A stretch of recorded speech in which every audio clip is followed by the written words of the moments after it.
ሰላም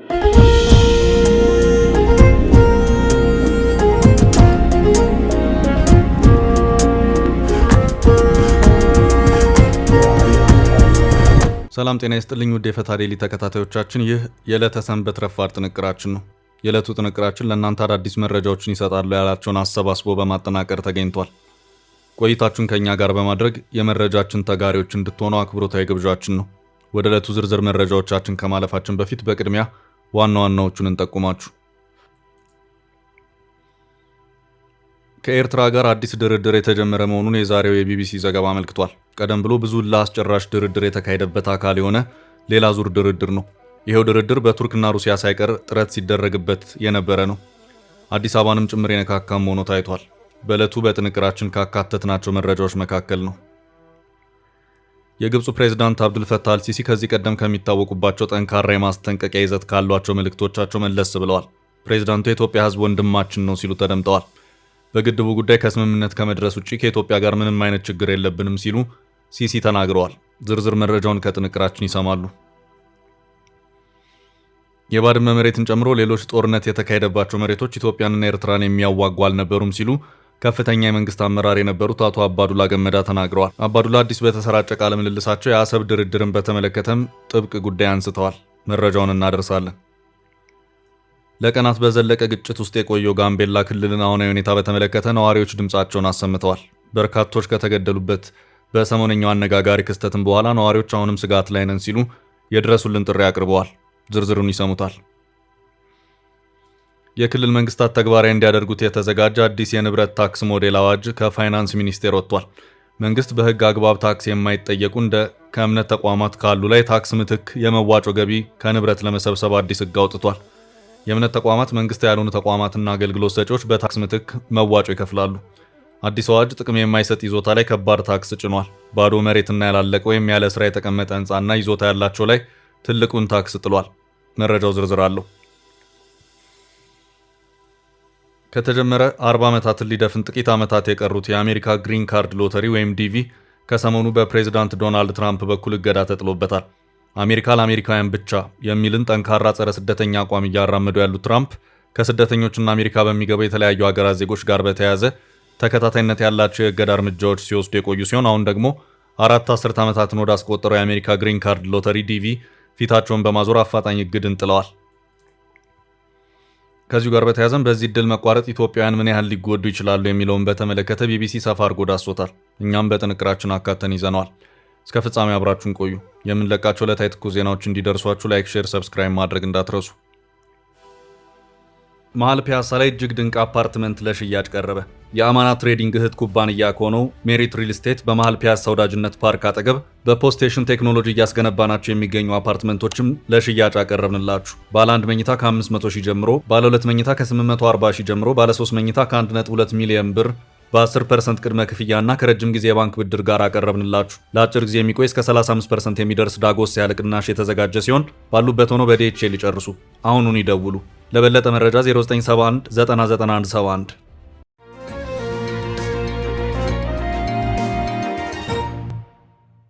ከኤርትራ ጋር አዲስ ድርድር ተጀመረ።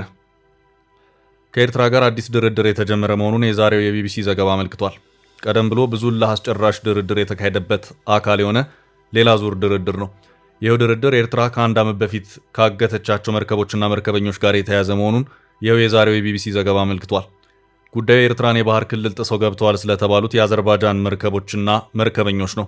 ኤርትራ እነዚህ መርከቦችና መርከበኞች አግታ ከቆየች በኋላ መርከበኞቹን በብዙ ድርድርና ጫና ስትለቅ፣ መርከቦቹን ግን ዛሬም ድረስ አግታ እንደያዘች የምትገኝ መሆኑ ታውቋል።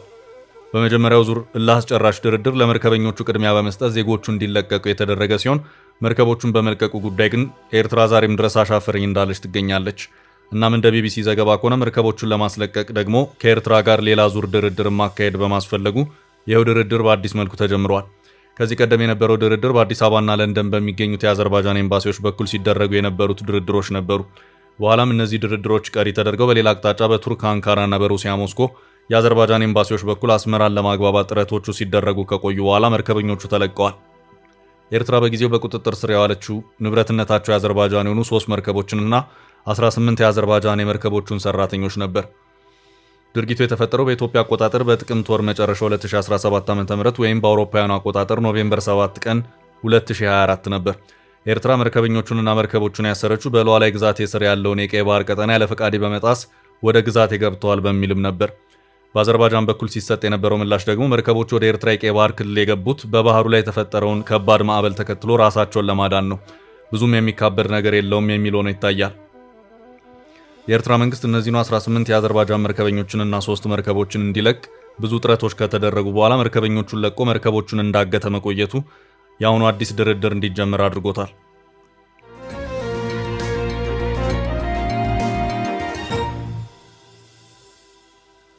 በቀጣይ ርዕስ ከኢትዮጵያ ጋር ችግር የለብንም አልሲሲ። የግብፁ ፕሬዝዳንት አብዱል ፈታህ አልሲሲ ከዚህ ቀደም ከሚታወቁባቸው ጠንካራ የማስጠንቀቂያ ይዘት ካሏቸው መልእክቶቻቸው ተግ ብለዋል። ፕሬዝዳንቱ የኢትዮጵያ ሕዝብ ወንድማችን ነው ሲሉ ተደምጠዋል። በግድቡ ጉዳይ ከስምምነት ከመድረስ ውጪ ከኢትዮጵያ ጋር ምንም አይነት ችግር የለብንም ሲሉ ሲሲ ተናግረዋል። ግብፅ ታላቁን የኢትዮጵያ ህዳሴ ግድብን በተመለከተ ከኢትዮጵያ ጋር ህጋዊ አስገዳጅ ስምምነት ላይ ከመድረስ በስተቀር ሌላ ምንም አይነት ችግር እንደሌለባት ፕሬዝዳንት አብዱል ፈታህ አልሲሲ አመልክተዋል። ፕሬዝዳንቱ ይህን የተናገሩት ግብፅ ውስጥ እየተካሄደ በሚገኘው ሁለተኛው የሩሲያና የአፍሪካ የትብብር መድረክ የሚኒስትሮች ጉባኤ ላይ ለመሳተፍ ካይሮ ከሚገኙ የአፍሪካ ሀገራት ልዑካን ጋር ባደረጉት ውይይት ላይ መሆኑን መንግስታዊው አልአህራምን ጠቅሶ ቢቢሲ ዘግቧል።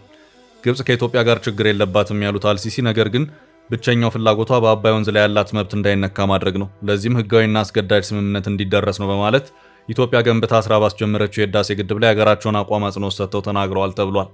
ከጥቂት ሳምንታት በፊት የግብፅ የውጭ ጉዳይ ሚኒስትር ባድር አብድላቲ ለ13 ዓመታት ከኢትዮጵያ ጋር የተደረጉ ንግግሮች ውጤት ያስገኙ ባለመሆናቸው ሀገራቸው ተጨማሪ ውይይት እንደማትፈልግና መብቷን በዓለም አቀፍ ህግ መሰረት እንደምታስከብር ተናግረው ነበር።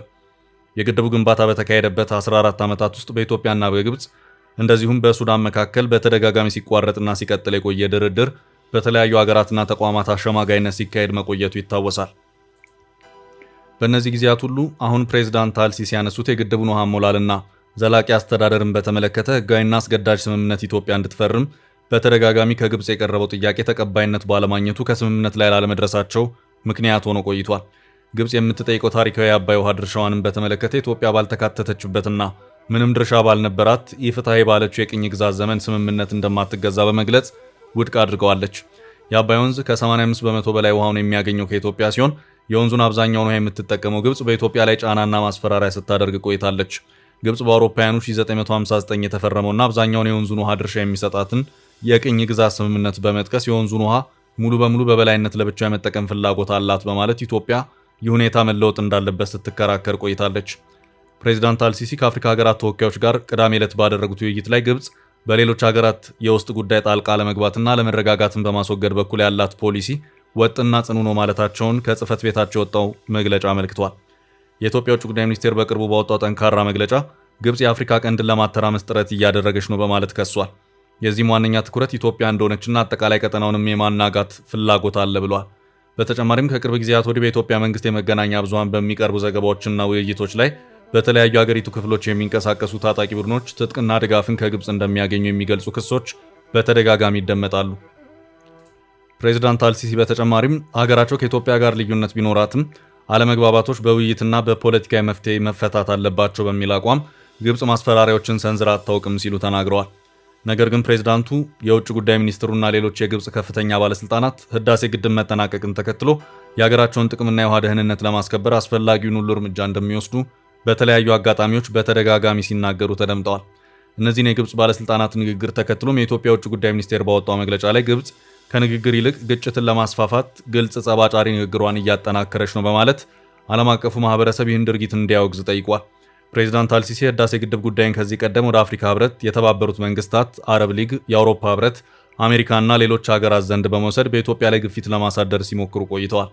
አሁን ላይ ፕሬዝዳንቱ በአዲስ አካሄድ ብቅ ያሉ ሲሆን የኢትዮጵያ ህዝብ ወንድማችን ነው፣ ወደ ድርድር እንቅረብ ሲሉ ጥሪ አቅርበዋል።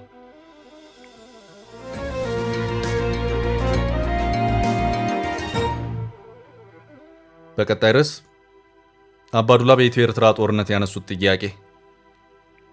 የባድመ መሬትን ጨምሮ ሌሎች ጦርነት የተካሄደባቸው መሬቶች ኢትዮጵያንና ኤርትራን የሚያዋጉ አልነበሩም ሲሉ ከፍተኛ የመንግስት አመራር የነበሩት አቶ አባዱላ ገመዳ ተናግረዋል።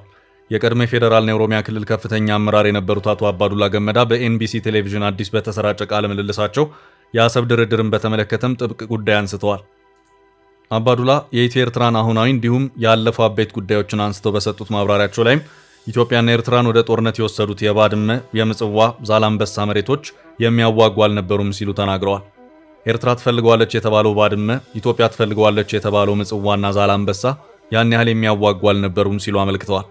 አባዱላ በወቅቱ ወታደር እንደነበሩ በማስታወስና በውጊያው መካፈላቸውን በመጥቀስ በመሬቶቹ ጉዳይ የተፈጠረው ዝግብ በውይይት የሚፈቱ ነበሩ፣ ወደ ጦርነትም የተገባው በውይይት መፈታት እየተቻለ ነው ሲሉ አመልክተዋል። አባዱላ ኢትዮጵያ የባህር በር ጥያቄ ግድ መመለስ አለበት ብዬ አምናለሁ ሲሉ የተናገሩም ሲሆን በአፍሪካ በህዝብ ቁጥር ትልቅ የሆነችው ሀገር የባህር በር ያስፈልጋታል ሲሉ በአጽንኦት ሰጥተዋል። ይህም በሰላም መሳካት አለበት ያሉት አባዱላ በጦርነት የሚሆኑ ነገሮች በራሳቸው የሚያስከፍሏቸው ዋጋዎች አሏቸው ሲሉ አሳስበዋል። የኤርትራ መንግስትና ህዝብ ሰጥቶ መቀበል በሆነ የዲፕሎማሲ መንገድ የሚጠቀምበት ሁኔታ ሊፈጠር ይገባል ሲሉ የቀድሞ አፈ ጉባኤው ገልጸዋል። አባዱላ በዚሁ ቃለ ምልልሳቸው የኢትዮጵያ ኤርትራ ድንበር ማካለልን በተመለከቱ ጉዳዮች ላይ ባነሱት ማብራሪያ ላይም የአልጀር ስምምነት ትናንሽ ድንበሮችን የማካለል ስራን የያዘ ነው ሲሉ ተናግረዋል። የአልጀር ስምምነት የኢትዮጵያን የወደብ ባለቤትነት የሚጋፋ አይደለም ሲሉ ገልጸው ዛላምበሳ፣ ባድመ፣ ምጽዋ የሚያዋጉ አልነበሩም ሲሉ አመልክተዋል። በተመሳሳይ በወቅቱ እንደ አንድ የጦር መሪ ጦርነቱ ለምንድን የተከፈተው የሚለው ጉዳይ ሳስበው ጥያቄ ይፈጥርብኝ ነበር ሲሉ አባዱላ የተናገሩ ሲሆን ወደ ጦርነት መገባት አልነበረበትም ነበር ሲሉ አክለዋል። ከዚህም በኋላ የአሰብ ጉዳይ ላይ በቂ ድርድር ስላልተደረገበት፣ በቂ ዝግጅት ስላልተደረገበት የተዘጋ ጉዳይ ነው እንጂ ያኔ በነበረው ድርድር በቂ ትኩረት ተሰጥቶት ቢሆን ኖሮ አሰብ ከኢትዮጵያ እጅ አይወጣም ነበር ሲሉ አጽንኦት ሰጥተዋል። በቀጣይ ርዕሳችን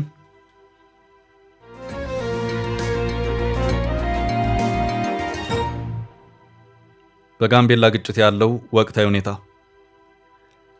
ለቀናት በዘለቀ ግጭት ውስጥ የቆየው ጋምቤላ ክልልን አሁናዊ ሁኔታ በተመለከተ ነዋሪዎች ድምጻቸውን አሰምተዋል። በጋምቤላ ክልል የተለያዩ ወረዳዎች በተለይ ከህዳር 30 ቀን 2018 ዓ.ም ጀምሮ በተፈጠረው የሰላም መደፍረስ የበርካታ ንጹሃን ህይወት እየተቀጠፈ መሆኑን የሟች ቤተሰብ ነዋሪዎችና በሆስፒታል የሚሰሩ ሐኪም ገልጸዋል። አንዳንዶቹ የሟቾችንና ቁስለኞችን ቁጥር ከ50 እስከ 60 ያደረሱ ሲሆን ሌሎቹ ደግሞ ከዚያም የበለጠ ነው ይላሉ። ነዋሪዎቹ በሰጡን ቃል በሁለት ቀናት እስከ 20 ሰዎች ተገድለዋል፣ በአንድ ወረዳ ብቻ። በሌሎችም አሉ። ከሁለት ቀናት በፊትም በአቦል ወረዳ ቁጥራቸው በትክክል ያልታወቁ በርካቶች ሞተዋል ብለዋል። የ27 ዓመት ወጣት በጸጥታው ችግር የተገደለባቸው ነዋሪ በጥይት ተመቶ ነው ያረፈው። ብዙ መንገዶች ዝግ ስለሆኑ በጥይት የተመቱ ሰዎች ሕክምና ሳያገኙ እየሞቱ ነው። ወደ ሕክምና ለመሄድ ጭምር መንገድ ዝግ ናቸው ሲሉ በሐዘን ስሜት ገልጸዋል። ሌሎች ነዋሪዎችም በርካቶች ሙትና ቁስለኛ መሆናቸውን ገልጸው የደቡብ ሱዳን ታጣቂዎች ገብተው ጥቃት እያደረሱ ነው የሚሉ መረጃዎችን እየሰሙ መሆኑንም ተናግረዋል። ሌላኛው ለቲክቫ ኢትዮጵያ ቃላቸውን የሰጡ ነዋሪ ደግሞ እርስ በርሳችን የተጋጨ ነው እውነቱን ለመናገር ይላሉ። ግን የደቡብ ሱዳን ታጣቂዎች ገብተዋል የሚሉም አሉ። አሁንም ሰው እየሞተ ነው፣ መንገድ ዝግ ነው፣ ቁስለኞች ሕክምና የሚያገኙበት ሁኔታ የለም። እንዲያውም ትላንት የቀበርነው ሰው የተመታው እግሩ ላይ ነበር፣ ሕክምና ስላላገኘ በመሃል ሞተ ሲሉም ይናገራሉ።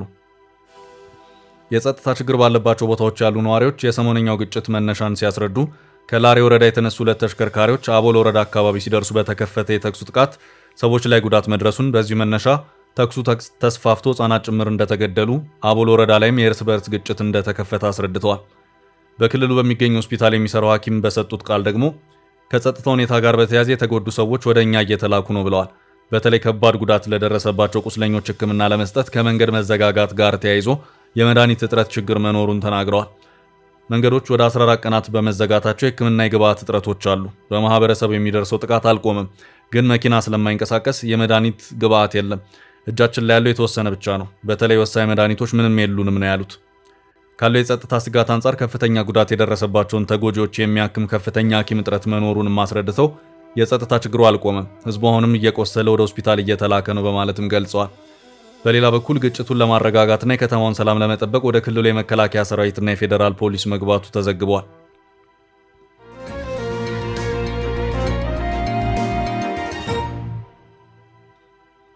ወደ ቀጣይ መረጃ ስንሻገር መንግስት ከእምነት ተቋማት ገቢ የሚሰበስብበት አዋጅ አወጣ። በታክስ ምትክ መዋጮ ይከፍላሉ። ጥቅም የማይሰጥ ይዞታ ላይ ከባድ ታክስ ተጣለ።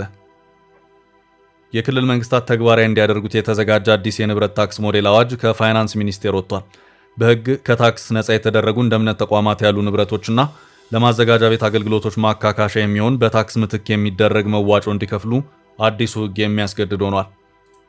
ይህ ውሳኔ በከተሞች ውስጥ የሚከናወኑ የልማት ስራዎች ፍትሃዊ በሆነ መንገድ በሁሉም ተጠቃሚዎች እንዲደገፉ ለማድረግ ያለመ መሆኑ መገለጹን የአማርኛ ሪፖርተር ዘገባ አመልክቷል። በዚህ አዋጅ የተወሰኑ የህብረተሰብ ክፍሎችና ተቋማት ከቀጥተኛ የንብረት ታክስ ነፃ እንዲሆኑ ተደንግጓል። ሆኖም እነዚህ ተቋማት የሚገኙባቸው አካባቢዎች በከተማ አስተዳደሩ የሚከናወኑ እንደ መንገድ ጥገና፣ የፍሳሽ ማስወገጃ፣ የጎዳና መብራት፣ የጽዳትና የደህንነት አገልግሎቶች ተጠቃሚ በመሆናቸው ለእነዚህ አገልግሎቶች ማካካሻ የሚሆን መዋጮ እንዲከፍሉ ተደንግጓል። እንደ ገንዘብ ሚኒስቴር ማብራሪያ ከሆነ የሃይማኖት ተቋማት ለአምልኮና ለመካነ መቃብር የሚጠቀሙባቸው ንብረቶች ለህብረተሰቡ ነፃ ማህበራዊ አገልግሎት የሚሰጡ የበጎ አድራጎት ድርጅቶች እንዲሁም የመንግስት ቢሮዎችና ዲፕሎማቲክ ተቋማት የሚጠቀሙባቸው ንብረቶች ከታክስ ነፃ ቢሆኑም እንደ አካባቢው ነባራዊ ሁኔታ በታክስ ምትክ የሚደረግ መዋጮ ሊጠየቁ የሚችሉበት የህግ ማዕቀፍ ነው የተዘጋጀው። አዋጁ ዝቅተኛ ገቢ ያላቸውን ዜጎች ከታክስ ጫና ለመታደግ ግልጽ የሆኑ መስፈርቶችን ያስቀመጠ ሲሆን በዚህም ዓመታዊ ገቢያቸው ከሀገራዊ አማካይ ነፍስ ወከፍ ገቢ 50 በመቶ የማይበልጥና በማህበራዊ ጉዳይ መምሪያ የተረጋገጠላቸው ዝቅተኛ ገቢ ያላቸው ቤተሰቦች ከንብረት ታክስ ነፃ እንደሚሆኑ ይደነግጋል። በተጨማሪም ዋጋቸው በከተማ አስተዳደሮች ከ1 ሚሊዮን ብር፣ በማዘጋጃ ቤት ከተሞች ከ250 ሺህ ብር እንዲሁም በታዳጊ ከተሞች ከ100 ሺህ ብር ያነሰ የመኖሪያ ቤቶችና የቦታ ይዞታዎች ከንብረት ታክስ ነፃ ተደርገዋል። እንደ እምነት ተቋማት ላይ በሚጣለው በታክስ ምትክ የሚደረገው መዋጮ መጠንና አይነት በክልሉ መስተዳደር ምክር ቤት በሚወጣ ደንብ የሚወሰን መሆኑን አዲስ ህግ ደንግጓል። አወሳሰኑም ፍትሐዊ፣ ተገቢና ትርጉም ያለው መሆን እንዳለበት ከፋይናንስ ሚኒስቴር የተላለፈው መመሪያ አመልክቷል። በተጨማሪም የታክስ ነፃ መብት የተሰጣቸው አካላት በየዓመቱ የታክስ ዘመኑ ከመጠናቀቁ 60 ቀናት በፊት የእድሳት ማመልከቻ ማቅረብ ይኖርባቸዋል። ንብረቱ ለተሰጠው ዓላማ መዋሉን የሚያረጋግጡ ደጋፊ ሰነዶችን ማቅረብ የማይችሉ ወይም የባለቤትነትና የጥቅም ለውጥ አድርገው ሪፖርት ያላደረጉ አካላት የታክስ ነፃ መብታቸው ሊሰረዝ ወይም ሊታገድ እንደሚችል አዋጁ ያስጠነቅቃል። ይህ የተገለጸው የገንዘብ ሚኒስቴር ከሰሞኑ በሀገሪቱ የሚገኙ ከተሞች የራሳቸውን ገቢ በማሳደግ ጥራት ያለው መሰረተ ልማትና ማህበራዊ አገልግሎትን እንዲያቀርቡ የሚያስችል የሞዴል የንብረት ታክስ አዋጅ አዘጋጅቶ ለክልል መንግስታት መላኩን ባሳወቀበት ደብዳቤ ላይ መሆኑን የሪፖርተር ዘገባ አመልክቷል።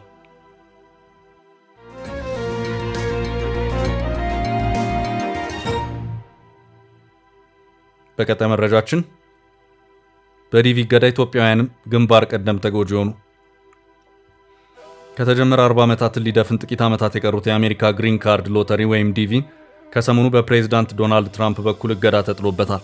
አሜሪካ ለአሜሪካውያን ብቻ የሚልን ጠንካራ ጸረ ስደተኛ አቋም እያራመዱ ያሉት ትራምፕ ከስደተኞችና አሜሪካ በሚገቡ የተለያዩ ሀገራት ዜጎች ጋር በተያያዘ ተከታታይነት ያላቸውን የእገዳ እርምጃዎች ሲወስዱ የቆዩ ሲሆን አሁን ደግሞ 4 አስርት ዓመታትን ወደ አስቆጠሩ የአሜሪካ ግሪን ካርድ ሎተሪ ዲቪ ፊታቸውን በማዞር አፋጣኝ እግድ ጥለዋል። እንደ አውሮፓውያን አቆጣጠር በ1986 የቀድሞ የአሜሪካ ፕሬዝዳንት ሮናልድ ሬገን አሜሪካ በህገ ወጥ መንገድ ለሚኖሩ 2 ሚሊዮን ሜክሲካውያን ቋሚ መኖሪያ ፍቃድ በመስጠት የተጀመረ የቪዛ ዕድል እንደሆነ መረጃዎች ያመለክታሉ። ትራምፕ አሁን ቆርጠው የእገዳ እርምጃቸውን ይፋ ያድርጉ እንጂ ዲቪን ለማስቆም መዛት ከጀመሩ አላደር ያሉ መሆኑን ቢቢሲ በዘገባው አመላክቷል። አሁን ከአፋጣኝ እገዳው ባለፈም ዲቪ ደርሷቸው በዚህ ዕድል ወደ አሜሪካ ለመግባት እየሞከሩ ያሉ ቤተሰቦች ጉዳይም በእንጥልጥል ላይ የሚገኝ መሆኑ ታውቋል። ፕሬዝዳንቱ የእግድ አጣጣላቸው በሰበብ ፍለጋ አይነት አካሄድ ሆኖ ይታያል። በብራውን ዩኒቨርሲቲ በተፈጸመ የጅምላ ጥቃት 2 ሰዎች ተገድለዋል ከሚል የወንጀል ድርጊት በመነሳት ነው። ጥቃቱን ፈጽሟል የተባለው እንደ አውሮፓውያን አቆጣጠር በ2017 ዲቪ ሎተሪ ዕጣ ደርሶት ወደ አሜሪካ የገባ ግለሰብ መሆኑን የቢቢሲ ዘገባ አመልክቷል። በማናቸውም መልኩ የስደተኝነትን ቀዳዳዎች በሙሉ ለመድፈን ቆርጦ የተነሱ ትራምፕ ድርጊቱን ፈጽሟል የተባለው ሰው የኋላ ታሪክ ሪፖርትን ከሰሙ በኋላ በዲቪ አሜሪካ የገባ መሆኑን ሲረዱ ብዙም ሳይቆዩ በጅምላ በ40 ዓመቱ የዲቪ ሎተሪ ዕድል ላይ የእግድ እርምጃን ወስደዋል። የዲቪ ሎተሪ ተጠቃሚ ሀገራት ቁጥራቸው በርካታ ነው። ከዚሁ አንጻር አሁን እየተነሳ ያለው ጥያቄ ዜጎቻቸው ይህንን ዕድል በማጣታቸው የትኞቹ ሀገራት የበለጠ የሚጎዱ ይሆናል የሚል ሆኗል። የዚህ ዕድል ተጠቃሚ ከሆኑት ሀገራት መካከል አንዷ የሆነችው ኢትዮጵያ ግንባር ቀደም ተጎጂ ሀገራት መካከል እንደምትቀመጥ የቢቢሲ ዘገባ አመላክቷል። ትራምፕ ዲቪን ማገዳቸው ኢትዮጵያውያን ላይ ምን ጫና ያሳድራል ያለው ቢቢሲ በቅርብ ወጥተዋል ያላቸውን ሪፖርቶችንም በማጣቀስ ቢቢሲ በዘገባው እገዳው በዋነኛነት በኬንያ፣ ናይጄሪያ፣ ግብጽ፣ ኢትዮጵያና የአረብ ሀገራት ላይ ጫናውን ያሳርፋል ሲል አስታውቋል። ውድ ቤተሰቦቻችን ለዛሬ ያዝንላችሁን ርዕሰ ጉዳዮች እዚህ ላይ ቋጨን። ላይክ፣ ሼር እና ኮሜንት በማድረግ ለቻናላችን ድጋፋችሁን መግለጽ እንዳትዘነጉ እያልን ከሌሎች መረጃዎች ጋር ደግመን እስክንገናኝ